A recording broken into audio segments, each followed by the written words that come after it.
നമസ്കാരം. ഈ വിശകലനത്തിലേക്ക് സ്വാഗതം. ഗൊറില്ലകൾ തങ്ങളുടെ കൂട്ടത്തിലുള്ള മറ്റു ഗൊറില്ലകളുടെ മരണത്തോട് എങ്ങനെ പ്രതികരിക്കുന്നു എന്നതിനെക്കുറിച്ചുള്ള അത്ഭുതപ്പെടുത്തുന്ന ചില ശാസ്ത്രീയ വിവരങ്ങളാണ് നമ്മൾ ഇന്ന് മനസ്സിലാക്കാൻ പോകുന്നത്. നമ്മൾ മനുഷ്യർക്ക് മാത്രമാണ് മരണത്തെക്കുറിച്ചും മരിക്കുന്നതിനെക്കുറിച്ചും വ്യക്തമായ ധാരണയുള്ളത് എന്നൊരു ചിന്ത നമുക്കെല്ലാവർക്കും ഉണ്ടല്ലേ? എന്നാൽ അതൊരു തെറ്റിദ്ധാരണയാണെന്ന് പറഞ്ഞാൽ നിങ്ങൾ വിശ്വസിക്കുമോ? അതെ, ആ ഒരു ധാരണയെ ചോദ്യം ചെയ്തുകൊണ്ട് തന്നെ നമുക്ക് തുടങ്ങാം. ഇതൊന്ന് വ്യക്തമായി മനസ്സിലാക്കാൻ നമ്മൾ പ്രധാനമായും 4 കാര്യങ്ങളിലൂടെയാണ് കടന്നുപോകുന്നത്. മരണത്തെക്കുറിച്ചുള്ള പുതിയ ധാരണകൾ, മൃതദേഹങ്ങളോടുള്ള പ്രതികരണങ്ങൾ, ഇതിലെ സാമൂഹിക ബന്ധങ്ങൾ, പിന്നെ ഇതിന് പിന്നിൽ ഒളിച്ചിരിക്കുന്ന ഒരു വലിയ രോഗഭീഷണി. ശരി, നമുക്ക് ആദ്യത്തെ ഭാഗത്തേക്ക് കടക്കാം. മരണത്തെക്കുറിച്ചുള്ള ധാരണകൾ മാറ്റിയെഴുതുന്നു.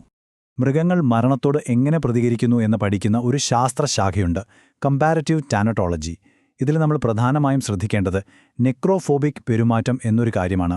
അതായത് അസുഖങ്ങൾ വരുമോ എന്ന് പേടിച്ച് ചില ജീവികൾ മൃതദേഹങ്ങളിൽ നിന്ന് ഓടിയകലാറുണ്ട്. എന്നാൽ മറ്റു ചിലതോ അവർക്ക് ഭയങ്കര കൗതുകമായിരിക്കും, അവരതിലേക്ക് ആകർഷിക്കപ്പെടും. പ്രകൃതിയിലേക്ക് നോക്കിയാൽ ഇതൊരു അത്ഭുതമാണ്. ഉദാഹരണത്തിന് സ്ക്രബ്ജെ പക്ഷികളെ നോക്കൂ. അവർ ഒത്തുചേർന്ന് ശബ്ദമുണ്ടാക്കി ശവസംസ്കാരം പോലെ നടത്താറുണ്ട്.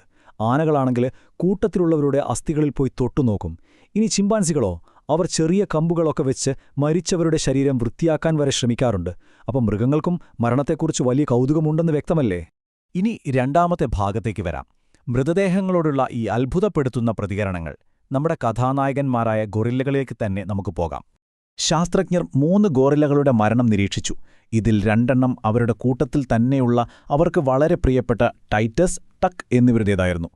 എന്നാൽ മൂന്നാമത്തേതോ അവർക്ക് യാതൊരു പരിചയവുമില്ലാത്ത പുറത്തുനിന്ന് വന്ന തികച്ചും അപരിചിതനായ മറ്റൊരു സിൽവർബാക്ക് ഗോറില്ലയുടേതും.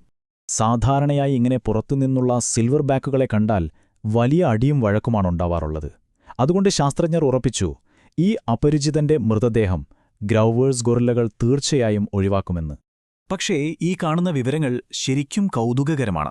സ്വന്തം കൂട്ടത്തിലുള്ളവരുടെ മൃതദേഹങ്ങൾക്ക് ചുറ്റും അവർ എത്രത്തോളം സമയം ചിലവഴിച്ചു, എങ്ങനെയൊക്കെ പരസ്പരം ഇടപഴകി എന്നൊക്കെയാണ് ഇതിൽ കൃത്യമായി രേഖപ്പെടുത്തിയിട്ടുള്ളത്. ഇവിടെയാണ് നമ്മൾ ശരിക്കും ഞെട്ടുന്നത്. ശാസ്ത്രജ്ഞരുടെ കണക്കൂട്ടലുകളൊക്കെ തെറ്റി. പ്രിയപ്പെട്ട നേതാക്കളുടെ മൃതദേഹത്തോടായാലും ആ അപരിചിതനായ ഗൊറില്ലയോടായാലും അവർ ഒരേപോലെയാണ് പ്രതികരിച്ചത്. അടുത്തുപോയി നോക്കി നിൽക്കുക, മണത്തു നോക്കുക, നക്കുക, മുടിയിഴകൾ പരിശോധിക്കുക. അതായത് സ്വന്തം ആൾക്കാരാണോ അപരിചിതനാണോ എന്നൊന്നും അവർ നോക്കിയില്ല. അപ്പോൾ എന്തുകൊണ്ടാണ് അവരിങ്ങനെ ചെയ്യുന്നത്? മൂന്നാമത്തെ ഭാഗമായ സാമൂഹിക ബന്ധങ്ങളും ആധിപത്യവും എന്നതിലൂടെ നമുക്കത് നോക്കാം. എല്ലാവർക്കും കൗതുകമുണ്ടായിരുന്നെങ്കിലും മരിച്ച വ്യക്തിയുമായി ഏറ്റവും അടുപ്പമുള്ളവരാണ് അവിടെ കൂടുതൽ സമയം ചെലവഴിച്ചത്. ടക്കിന്റെ മകൻ സെഗാസിര മരിച്ച അമ്മയിൽ നിന്ന് സമാധാനത്തിനായി പാൽ കുടിക്കാൻ ശ്രമിക്കുന്നതും ഇഹുമുറെ എന്ന ഗോറില്ല മരിച്ച ടൈറ്റസിനൊപ്പം ഒരു രാത്രി മുഴുവൻ കഴിഞ്ഞതും നമ്മൾ ശരിക്കും സങ്കടമുണ്ടാക്കുന്ന കാര്യങ്ങളാണ്. ഇനി മറ്റൊരത്ഭുതം നോക്കൂ. ആ അപരിചിതനായ ഗോറില്ലയെ ഒരു ബ്ലാക്ക് ബാക്ക് 5 മിനിറ്റോളമാണ് അടുത്തിരുന്ന് ഗ്രൂം ചെയ്തത്. എന്നാൽ കൂട്ടത്തിലെ മുതിർന്ന ആൺഗോറില്ലകളെ എങ്ങനെയായിരുന്നില്ല കേട്ടോ. അവർ കുറച്ച് ദേഷ്യത്തിലായിരുന്നു. 2 തവണ അവൻ 2 കാലുകളിൽ എഴുന്നേറ്റ് നിന്ന് നെഞ്ചത്തടിച്ച് മൃതദേഹത്തിന് മുകളിലൂടെ ചാടി പുറത്തിടിച്ചു എന്നൊക്കെയാണ് നമ്മളിവിടെ കാണുന്നത്. ഒരുപക്ഷേ അവൻ മരിച്ചോ അതോ ഇനി എഴുന്നേറ്റ് വരുമോ എന്നൊക്കെ പരിശോധിക്കുകയാവാം, അല്ലെങ്കിൽ അതിലുള്ള നിരാശ കൊണ്ടുമാവാം. പക്ഷേ ഇവിടെ ഒരു കൂട്ടർ മാത്രം ആ അപരിചിതന്റെ മൃതദേഹത്തിനടുത്തേക്ക് പോയില്ല. കൈക്കുഞ്ഞുങ്ങളുള്ള അമ്മമാർ. കാരണം വളരെ വ്യക്തമാണ്. മറ്റ് ആൺഗോറില്ലകൾ തങ്ങളുടെ കുഞ്ഞുങ്ങളെ കൊന്നേക്കുമോ എന്നുള്ളൊരു വലിയ ഭയം അവർക്കുണ്ട്. അതൊരു സ്വാഭാവികമായ ജീവരക്ഷാ തന്ത്രമാണ്. ശരി, ഇനി അവസാനത്തെ 4ാമത്തെ ഭാഗം, മറഞ്ഞിരിക്കുന്ന രോഗഭീഷണി.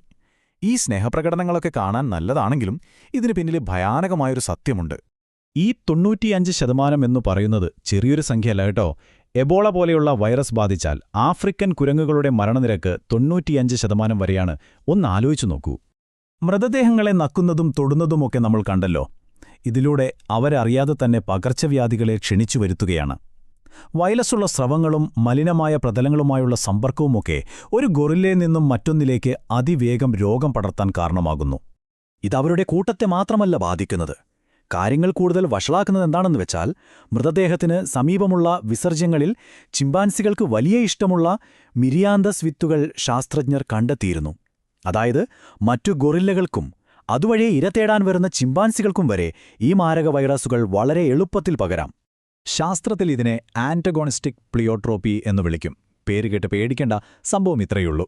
പരിസരത്തെക്കുറിച്ച് മനസ്സിലാക്കാൻ വേണ്ടി അവർ കാണിക്കുന്ന ഈ കൗതുകം അവർക്ക് പരിണാമപരമായി നല്ലതാണെങ്കിലും അതിലൂടെ മാരകമായ രോഗങ്ങൾ വന്ന് മരിക്കാൻ സാധ്യതയുണ്ട് എന്ന് വലിയൊരു ദോഷവുമുണ്ട്. അതായത് ഗുണവും ദോഷവും ഒന്നിച്ചു വരുന്നു.